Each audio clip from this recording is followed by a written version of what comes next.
What is going on, my fellow freelancer friends? Moose Nukem here with another Anthem build video. This build's an upgraded version of my previous Frozen Flame build, and if you know me or watch my streams, I use it almost exclusively because it fits my playstyle perfectly. This build is balanced and made for combos and survivability.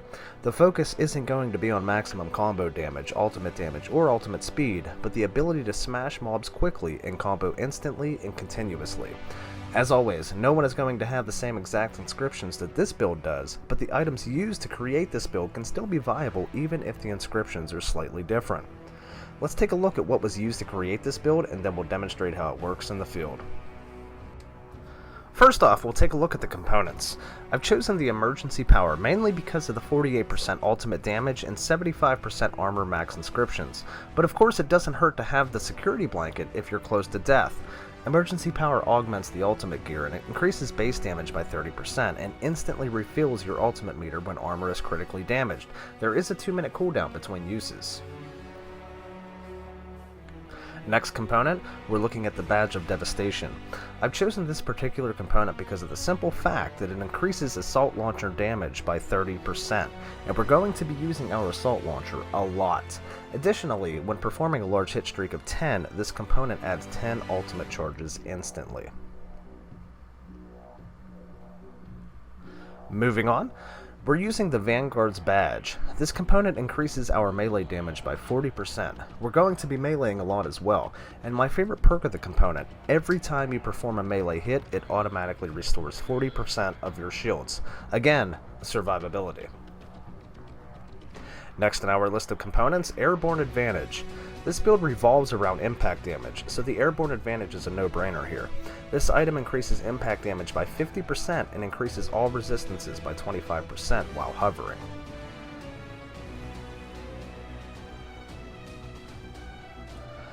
Let's take a look at our next component, Elemental Ops. This component may be my favorite on the game, and I'll explain why. When paired with our primary weapon, our Ranger instantly becomes a priming machine. The fact that the Elemental Ops increases fire damage and max heat capacity by 50% and fire resistance by 50% is fantastic, but what we're mainly using this component for is because on a 5-hit streak, the target becomes primed in acid. Keep in mind the 5-hit streak when we move to our primary weapon. Lastly, we're looking at the Tip of the Spear. This component is a must-have on any Ranger build due to the simple fact that it increases combo damage by 60%. Additionally, performing an impact combo not only restores 40% armor to nearby allies, but restores it to yourself as well. Tip of the Spear may be the God Ranger component, ladies and gentlemen.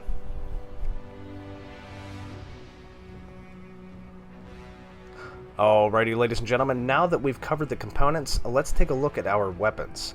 We're running with the Rounder's Blaze as our primary weapon. As we mentioned earlier, this weapon pairs well with the Elemental Ops because it primes the target in fire while on a 5-hit streak. Pair that with the Elemental Ops, which primes an acid on a 5-hit streak, and your enemy finds themselves double primed with 5 shots from the Rounder's Blaze. We have some added weapon damage inscriptions and some extra gear damage and recharge for the Javelin. Now, if you're dealing with those pesky Valkyries or Hunters in the sky, you can wipe the shield away with the Shard Storm. This Blade Slinger has a somewhat slow charge, however, if you don't have a direct field of view to your enemy, feel free to shoot it through walls and deal massive amounts of damage to multiple enemies at once.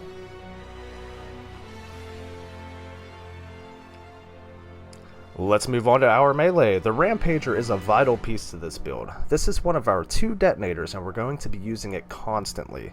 The more often you use it, the better it becomes, as you'll gain a 10% increased damage each time you hit an enemy, stackable up to 5 for 10 seconds.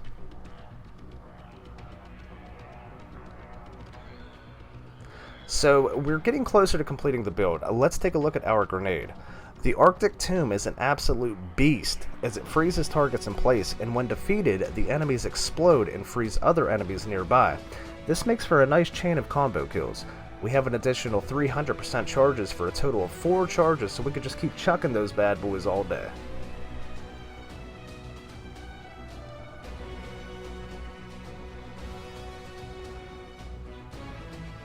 Many of you that watch my streams or keep up with my content are probably aware that the Recurring Vengeance is my primary detonator. Very simply put, If you're detonating a combo, this thing is infinite. You'll automatically regain a charge each time you detonate a combo. The 200% extra gear charges don't hurt, especially if you miss the shot. The recurring vengeance, guys, is my baby.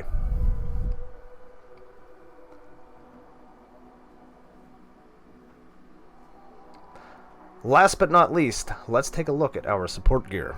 When things are getting crazy in the field of battle and you're throwing the Arctic Tombs like there's no tomorrow, pop the Vanguard's Rampart for an additional 2 charges for your Arctic Tomb. This support gear has an additional charge and 29% combo impact damage. So ladies and gentlemen, that pretty much wraps it up for our upgraded Frozen Flame build, or Frozen Flame Mark II as I like to call it. I'll be featuring this build on future streams, as I already have on past streams as well, because it's my favorite, and as always, I'm on the hunt for better inscriptions that can improve it even further. Please feel free to share your feedback with me on what you think of the build and what builds you're currently using. My name is Moose Nukem. I'm so grateful for all of your support, and let's go ahead, guys, and jump into the battlefield.